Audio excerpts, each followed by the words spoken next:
Hey, I'm Bryce Randall with postwithpictures.com. Cammon Randall with Blue Fire Studios. That's right, and we're back here wearing this wonderful model. It is not a Bro, it's the GoPro. And we both each acquired a GoPro HD, HD Hero actually, in the past few months.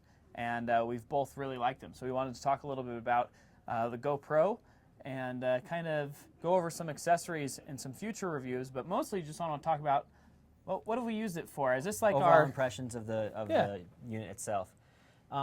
Obviously, the GoPro is kind of started I don't know, it's kind of a category creator. We've always had helmet cams, we've always had kind of lipstick cams, but nothing as, everyone knows what a GoPro is. My sister, who, their family, my brother-in-law is a dentist, you know, they bought one. Even boring people like dentists buy them. Exactly. No, they take it to the pool, and for the price point, you really can't beat it. They have a couple different models and whatnot. But anyway, the GoPro has really changed the way people have captured everyday life, extreme sports, all the above. Now, the reason I bought a GoPro is because a buddy of mine at another post house was like, dude, you got to check out this Disneyland footage I took. And I was like, all right, whatever. We both kind of nerd around about that. And he showed me, he's like, I have this chest strap for this camera. And he showed me around. I was like, dude, that's awesome. It's like, you don't have to, it's kind of fun because it's like, you don't have to be the dad that's like filming your family, doing everything, you know, on vacation. But, you know, that's just one of the things that's been fun about it is not only the vacation stuff, but we've used it on a lot of our professional shoots as well. And I know that some of our friends down have done some highway patrol videos and have, you know, kind of spontaneously used the GoPro in inside the car shots, and they were really happy with the footage, and it kind of ended up being their, you know, big surprise shot. The GoPro in and of itself is not very cinematic. It's not built for 24p. It's not meant for, you know, narrative type things. Doesn't mean you can't figure out a way to implement it, but really, its core functions are 60 frames, 30 frames, 720. 1080p. And there's a 960 as well, 960, 1280 by 960, so a little bit more 4x3, but kind of more of a, you know, big, well-rounded circle view of what's going on. And I don't know how detailed you want to get really technically about it, but when you first look at the camera, basically what it has a one fixed focal length on the lens. It's a super wide angle lens, basically a fisheye, and it gets a whole, I don't know what the technical aspect is for the lens itself, but that's all it is. So if you're going to have anything a little bit further away from the lens, it's going to look way far away from the lens. And what was I going to say?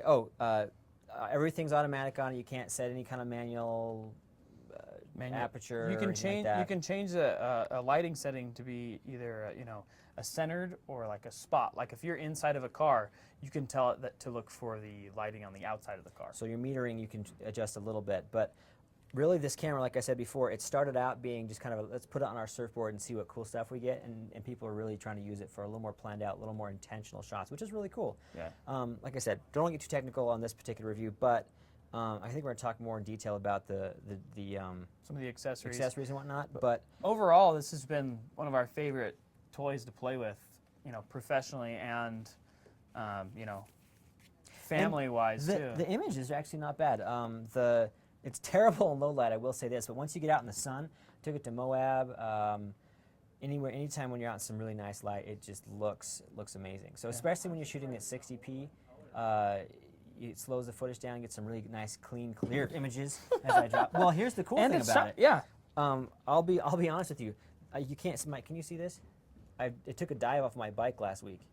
I was doing a ride, and I want to talk about that on the mounts, but the mount snapped, and actually the camera took a dive at about 35 miles an hour. I was going downhill, and the camera was totally fine. I picked it up and had an SOS on the LCD, so it knew something had gone wrong. I think the card had jostled out, but they're tough little guys. And really quick, so the basic configuration of the GoPro is you get the camera itself, you get this casing, and it's kind of got the Pelican case feel to it. And it comes with two different backs. Before we talk, I don't want to talk about all the crazy accessories, but it comes two of the backs. It comes with a waterproof back that is solid, and it comes with the The sound friendly. Sound friendly, which isn't actually very sound friendly because the mic's on the bottom of it, and that's the other thing on this camera. If you're thinking about like I said, my sister got it and they take it to the pool and stuff. You can't really hear. It sounds like you're underwater even when you're not underwater. Yep. Just because that's not what it's built for. But anyway, this is good if you want to have a little bit of sound involved. Otherwise, I mostly just live with the waterproof case on, just so there's no dust, no water, no moisture that can get in. And that's something that people who don't understand the GoPro really ask. They're like, so can this replace my home camcorder? No. This is a bonus fun footage camera. Yep. That you can leave rolling and not need to worry about. And it takes just regular old SD. SD card. So we SD each have cards. a 16 gig card in ours, and Yep. that seems to do pretty well for us. And it charges via USB to your computer, or if you have a wall mount. But it just basically comes with this is the extra battery, but you plug it in USB, and it charges the camera up. And I don't know how long my battery will run. My card usually runs out before my battery runs out. My battery usually lasts between 2.5 to 3 hours. Cool. Okay, that's not bad. Yeah, and that's when we've left it going straight. So. Yep. Well, that's it. We'll talk more about the accessories and some other posts and some other videos. Yep. But again, this is Bryce Randall with PostFifthPictures.com. Cammon and I, Blue Fire Studios, and we like toys.